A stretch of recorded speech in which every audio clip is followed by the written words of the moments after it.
Why he picking on Boosie? Because I fight to get Marlo Mike out. He'll die in there. He went to go tell because he couldn't sleep at night. Boosie sleep good at night because he didn't pay the trip. Baby had 9 bodies. 15 years old. He paid $2,000 per hit. And people saying God on his side. You're a damn lie when he got a 15-year-old doing life in prison. And by the way, I helped work on that law to try to get this kid out. It's called JLY. I went to Washington, D.C. over 4 or 5 times. We got him abolished. But you know what? They didn't make it retroactive for the boy Boosie used. So that's why this is personal to me. One of my other partners had got murdered. And Marlo Mike was on the scene. And the police was like, they couldn't take it no more because they didn't know if this young guy was that advanced to where like he was murdering shit while they was watching him, you know? So they went on and picked him up. But when they picked him up, they told him, my partner Tyree Gangsta Reeves, rest in peace. When he got killed, they picked Marlo up that same night. Just because that's where Marlo's family was located at. And that's the people he was calling and he was talking to. So just so happened, he came over there. And my partner got killed, so they went on and picked him up. When you had a 15-year-old hitman, nigga, that murdered black people. Who next, Boosie? That little nigga had that tattooed on his chest. He killed so many black people for Boosie. Boosie Boo. The little kid got life without parole at 16 years old, my nigga. Juvenile life. A law that I fight to have abolished. A law that I fight personally, nigga, and work on with children in Angola. And Lil Boosie had a paid, hired hitman little boy that killed nobody but black people. Lil Marlo Mike in the back itching for a body is what he said. A 15-year-old boy, 9 people dead, and a secret that stayed hidden for years.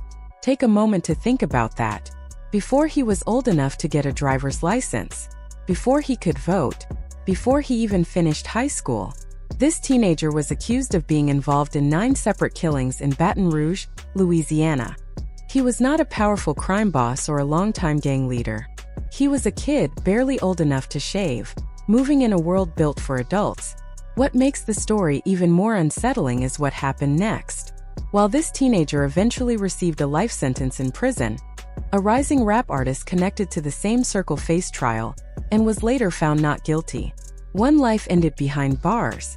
The other returned to the spotlight, releasing music, hosting parties, and building a career. Many people were left wondering how 2 individuals connected to the same case could end up with such different outcomes. To understand how this happened, you have to go back to Baton Rouge in the mid-2000s. At that time, the city was already dealing with high crime rates and deep neighborhood rivalries. After Hurricane Katrina struck in 2005, thousands of people relocated to Louisiana's capital. The sudden population growth brought more tension, more competition over territory, and more violence. For a city its size, Baton Rouge had one of the highest homicide rates in the country during that period. Conflicts between neighborhoods were not small disagreements, they were ongoing battles. In the middle of all this, rap music became one of the loudest voices in the city. One of the biggest names to rise during that time was Boosie Badass, who was known earlier in his career as Lil Boosie. He was not just another artist trying to get radio attention. His music reflected real life in Baton Rouge. Its struggles, its pride, and its violence. Songs like Zoom and Wipe Me Down became popular far beyond Louisiana. As his fame grew, so did the attention around him. But success does not erase old problems. In many cases, it makes them more visible. As his career expanded, tensions connected to street disputes and rivalries reportedly continued back home. When someone becomes famous but still has ties to a high-conflict environment, protection becomes more than just security guards at concerts. It becomes personal. Loyalty, reputation, and respect carry serious weight. Somewhere in that same city was a 15-year-old named Michael Louding, known locally as Marlo Mike. At that age, most teenagers are thinking about school, sports, or part-time jobs. Science shows that the part of the brain responsible for long-term thinking and impulse control, the prefrontal cortex, does not fully develop until around age 25. That means a 15-year-old does not process consequences the same way an adult does. Growing up in Baton Rouge during that era meant being surrounded by violence and strong influences. When a young person sees someone with money, fame, and status paying attention to them, it can feel powerful, can feel like acceptance. In neighborhoods where survival often depends on belonging to the right group, that kind of validation can mean everything. According to prosecutors, between 2009 and 2010, Marlo Mike was involved in a series of targeted shootings. Authorities claimed he was paid around $2,000 for each killing. To many adults, that amount might not seem life-changing. But to a teenager from a struggling background, it could look like a fortune, enough to buy clothes, help family members, and earn respect from peers.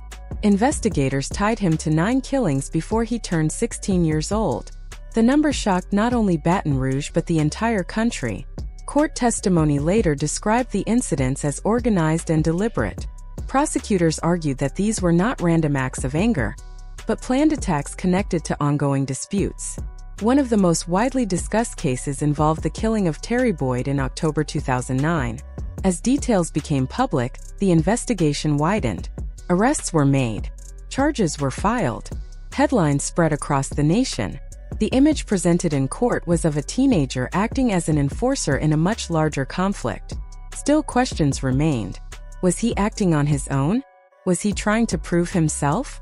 Or was he influenced by older individuals who understood how to distance themselves from direct involvement? Then something unexpected happened. Instead of being captured in a dramatic raid, Marlo Mike walked into a police station and spoke with investigators. Reports say he confessed to multiple killings. In street culture, remaining silent is often considered essential. Talking to law enforcement can bring serious consequences. His decision shocked both the community and authorities. There are different ideas about why he confessed. Some believe the pressure became overwhelming. Others think fear of long prison sentences pushed him to speak. Some suggest guilt may have played a part. Teenagers often react emotionally when facing serious consequences. When the reality of spending life in prison becomes clear, panic can take over. After his confession, the case changed quickly. Investigators began connecting phone records, timelines, and financial details. Charges expanded. Indictments followed. The focus shifted beyond just one teenager. When the trials concluded, the outcomes were very different. Marlo Mike was convicted and sentenced to life in prison. Boosie Badass, who had been charged in connection to one of the killings, was acquitted after a highly publicized trial. The contrast between those outcomes continues to raise debate. Some people believe justice was served based on the evidence presented in court. Others question whether influence and resources played a role. What makes the story especially painful is the age of the person at the center of it. At 15, a child's life is usually just beginning. In this case, it effectively ended before adulthood even started. Years later, the story has resurfaced. Reports suggest that Marlo Mike may be willing to speak more openly about what happened. If that occurs, it could change how people understand the entire situation. At its core, this is not just a crime story. It is about youth caught in violent environments. It is about influence, power, loyalty, and consequences. It is about how quickly childhood can disappear when someone grows up surrounded by conflict. And it forces a difficult question.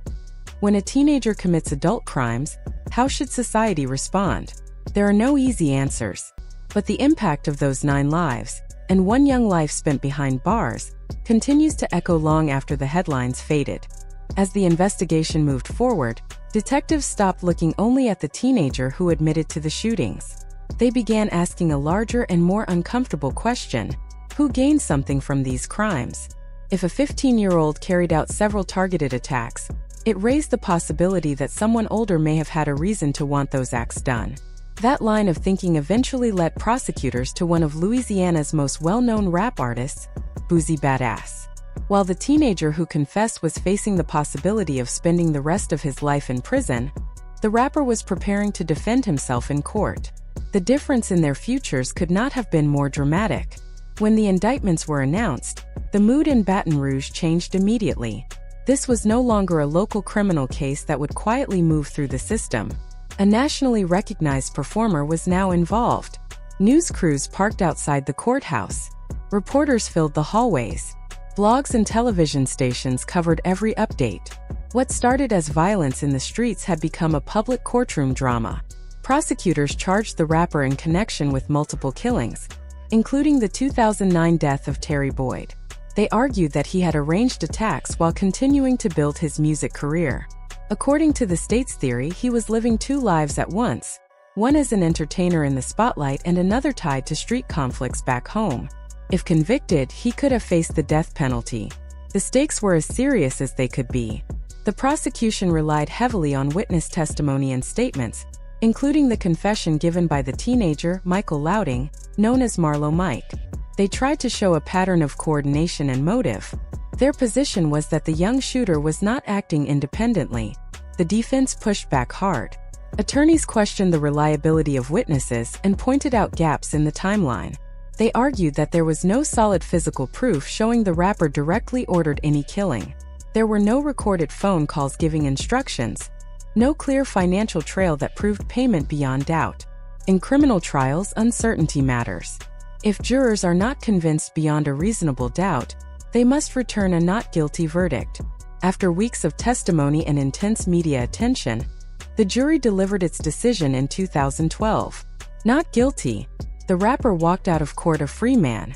Supporters cheered outside. Others felt frustrated and believed justice had not been served. Arguments about the case continued in Baton Rouge for years. Meanwhile, the teenager at the center of the storm faced a very different outcome. He had just turned 16 when he was sentenced to life in prison without the possibility of parole. That meant no future release date, no second hearing decades later to review growth or change. It meant he would die behind bars. He was sent to Louisiana State Penitentiary, commonly known as Angola, one of the largest maximum security prisons in the United States. Built on the grounds of a former plantation, Angola houses some of the most serious offenders in the state. And into that environment walked a teenager. At the time, Louisiana had some of the harshest sentencing laws for juveniles in the country. Across the United States, more than 2,000 people were serving life without parole for crimes committed before they turned 18. The reasoning was simple. Certain crimes were considered so severe that age did not matter. However, scientific research was already challenging that belief. Neurologists had shown that the human brain, especially the part responsible for impulse control and long-term decision-making, does not fully mature until the mid-20s. In simple terms, a 15-year-old does not think through consequences the same way a 30-year-old does. Even so, the court focused on the seriousness of the crimes. With 9 killings connected to one teenager, the judge ruled that the harshest punishment was justified. The message was clear. Some actions permanently closed the door to freedom. Then, just months after that sentence, the national conversation shifted. In 2012, the United States Supreme Court decided Miller v. Alabama. The court ruled that mandatory life without parole for juveniles violated the Eighth Amendment's ban on cruel and unusual punishment. Judges, the court said, must consider a young person's age, background, and potential for change before imposing such a severe sentence. The ruling did not completely ban life without parole for minors. It simply said it could not be automatic. For years later, in Montgomery v. Louisiana, the Supreme Court made that decision retroactive. This meant that people already serving mandatory life sentences for crimes committed as minors could seek new hearings. For many inmates across the country, this decision felt like a second chance.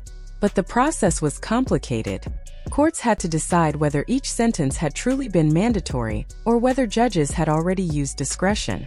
Legal details shaped who qualified for reconsideration. Some inmates eventually became eligible for parole after serving 25 years. Others remained locked in ongoing appeals. As these legal debates continued, activists began speaking out. One of the loudest voices in this particular case was Charleston White. He argued that the system often allows powerful adults to move forward, while young offenders carry the full weight of punishment. In his view, the case reflected a deeper problem involving influence and responsibility. His comments added fuel to an already divided conversation. In some communities, loyalty and silence are treated as strict rules. Cooperating with authorities is viewed as betrayal. When rumors surfaced that Marlo Mike might speak again in hopes of a reduced sentence, opinions split sharply.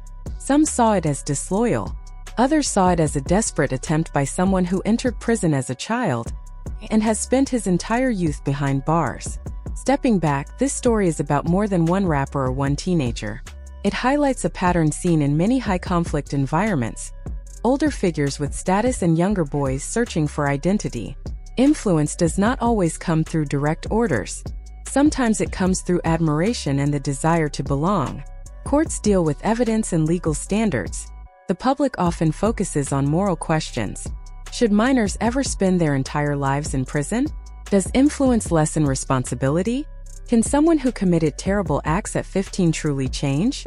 The legal system has answered some of those questions. Others remain open, debated not only in Baton Rouge but across the country.